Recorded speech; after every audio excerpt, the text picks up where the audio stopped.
This is Ron Paul with your weekly update for January 4th.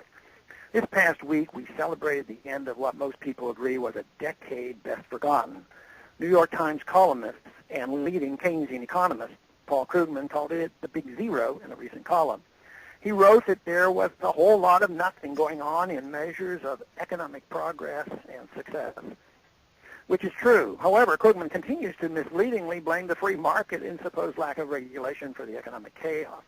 It was encouraging that he admitted that blowing economic bubbles is the mistake, especially considering he himself advocating creating a housing bubble as a way to alleviate the hangover from the dotcom bust. But we can no longer afford to give prominent economists like Krugman a pass when they completely ignore the burden of taxation, monetary policy, and excessive regulations. After all, Krugman is still scratching his head as to why no economist saw the housing bust coming. How in the world did they miss it? Actually, many economists saw it coming a mile away, understood it perfectly, and explained it many times. Policymakers would have been wise to heed the warnings of the Austrian economists and must start listening to their teachings if they want solid progress in the future. If not, the necessary correction is going to take a very long time. The Austrian free market economists use common sense principles. You cannot spend your way out of a recession. You cannot regulate the economy into oblivion and expect it to function. You cannot tax people and businesses to the point of near slavery and expect them to keep producing. You cannot create an abundance of money out of thin air without making all that paper worthless. The government cannot make up for rising unemployment by just hiring all of the out-of-work people to be bureaucrats or send them unemployment checks forever. You cannot live beyond your means indefinitely. The economy must actually produce something others are willing to buy. Government growth is the opposite of all these things. Bureaucrats are loath to face these unpleasant but obvious realities. It is much more appealing to wave their magic wand of regulation and public spending and divert blame elsewhere. It is time to be honest about our problems.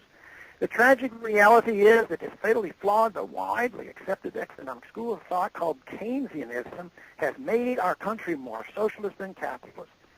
While the private sector in the last 10 years has experienced a roller coaster of booms and busts and ended up nominally about where we started in 2000, government growth has been steadily growing because Keynesianism told politicians they could get away with a tax, spend, and inflation policy. They even encouraged it, but we cannot survive much longer if government is our only growth industry.